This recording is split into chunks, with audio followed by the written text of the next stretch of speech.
राज्यामध्ये सध्या नगरपरिषद निवडणुकांसाठी प्रचाराचा जोरदार धूमधडाका उडालेला आहे आणि त्यात सगळ्यात जास्त चर्चा होतीये ती उपमुख्यमंत्री एकनाथ शिंदेंची।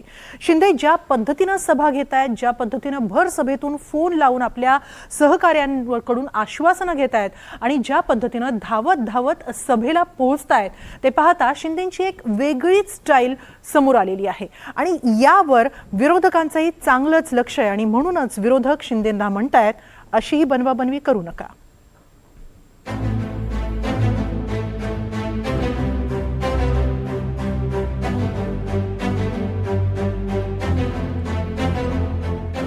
ये एकनाथ शिंदे का स्टाईल है असं आता शिंदेंच्या शिवसेनेचे लोक म्हणू लागले।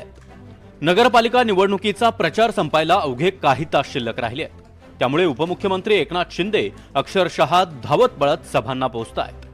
एकनाथ शिंदे राज्यात रोज 5 ते 6 जाहीर सभा घेत आहेत। या सभांमध्ये एकनाथ शिंदेंची वेगळीच स्टाईल पाहायला मिळते। शिंदे कधी धावत सभेला जातात तर कधी भर सभेत माईकवर बोलता बोलताच अधिकारी आणि मंत्र्यांना फोन लावतात। फोन स्पीकरवर ठेवतात आणि तिथल्या तिथे काम फत्ते करून टाकतात। संगमनेर मधल्या प्रचार सभेला जाताना शिंदेंना उशीर झाला, त्यानंतर शिंदे विमानतळावरून अक्षरशः धावत सुटले। शिंदे धावतायत म्हटल्यावर कार्यकर्ते, पदाधिकारी आणि पोलीसही पळू लागले। सभेची अगदी शेवटची 5 मिनिटं शिल्लक असताना एकनाथ शिंदे सभेत पोहोचले। शिंदेंचा पुढचा किस्सा वणीमधला। वणी नगर परिषदेच्या निवडणुकीच्या तोंडावर प्रदूषणाबाबत अनेक तक्रारी होत्या। मग काय, शिंदेंनी स्टेजवरून भाषण करतानाच प्रदूषण नियंत्रण मंडळाचे अध्यक्ष सिद्धेश कदम यांना फोन लावला। आदेश सुटले, तात्काळ कारवाई करा। हॅलो सिद्धेश, अरे मी वणीमध्ये आहे, वणीत। इथं प्रदूषण आहे, भरपूर प्रदूषण। तुझं इथं काम आहे तुझं। साहेब लगेच सांगतो मी। तिकडे कोलचे डेपो आहेत आणि रेल्वेचे साइडिंग जे आहेत ना, तिकडे कोल स्टोरेज करतात। तिकडे अधिकाऱ्यांना सांगतो, तिकडे आता लगेच व्हिजिट करतील। हा, कोळशाचा प्रॉब्लेम, कोळशाच्यामुळे हवाई दूषित झाले आणि पाणी दूषित झालंय। लोकांचा जीवन मरणाचा प्रश्न निर्माण झालाय। तात्काळ याच्यावर मला कारवाई झाली पाहिजे।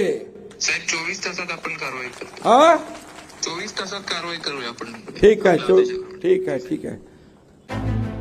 असाच फोन एकनाथ शिंदेंनी यवतमाळच्या पांढरकवडा तालुक्यातल्या सभेतूनही लावला। यावेळी शिंदेंनी नंबर फिरवला तो उद्योग मंत्री उदय सामंतांचा आणि पुढच्या काही मिनिटातच पांढरकवड्याला MIDC मंजूर सुद्धा करून टाकली। हॅलो, उदय सामंतजी, मी इथं पांढरकवड्यात सभेत आलोय। लोकांची मागणी आहे, इथे रोजगार नाही मिळत, इथं MIDC पाहिजे, जागा द्यायला तयार आहेत। हो साहेब, नक्की आपण आचारसंहिता लागली की ताबडतोब कारवाई त्याची करू आणि MIDC मंजूर करू। तर शब्द देऊ मी त्यांना? हो साहेब, आपल्या आदेशाप्रमाणे मंजूर होणार। हा, मग बघा नंतर आदेश डावलू, गडबड करायचं नाही। नाही नाही, नक्की नक्की होणार। हा, ठीक आहे, ठीक आहे, ओके, थँक्यू। अरे जे होणार आहे ते करणार, जे नाही होणार ते नाही बोलणार। एकनाथ शिंदेंच्या या नव्या स्टाईलवर विरोधकांनी निशाणा साधलाय। शिंदेंच्या फोन ऑर्डरची काँग्रेस नेते बाळासाहेब थोरात यांनी मिश्किल शैलीत खिल्ली उडवली आहे। थोरात म्हणाले, अशी ही बनवाबनवीचा कार्यक्रम करू नका। जिथं जाल तिथं MIDC मंजूर।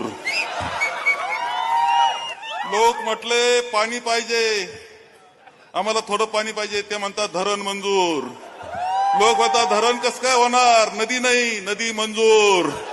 नदीला पाणी कुठून येणार, डोंगर पाहिजे, डोंगर मंजूर। अरे बनवाबनवी करावं लागते थोडी। इलेक्शन मध्ये तुम्हाला फंडे करायची सवय आहे, इलेक्शन फंडे ते काय थोडे फंडे करतात बघा। लोक आमचे भारी आहेत ना, त्याला सगळं कळतंय, लक्षात ठेवा। अशीही बनवाबनवीचा कार्यक्रम करू नका म्हणून सांगतो। काल सगळं मंजूर होतं। मतांसाठी कधी निधीच्या धमक्या द्या, कधी थेट उद्योग मंजूर करून टाका, तर कधी थेट अधिकाऱ्याला झापा, तर कधी मंत्र्यांना फोन लावा। नगरपालिका निवडणुकीत प्रचाराबरोबर एंटरटेनमेंट देखील झाली आहे। आता मतदार या सगळ्याला कसा प्रतिसाद देतात हे पुढच्या काही दिवसातच स्पष्ट होणार आहे। Bureau report, NDTV Marathi, Mumbai. नाही नाही, नक्की नक्की होणार।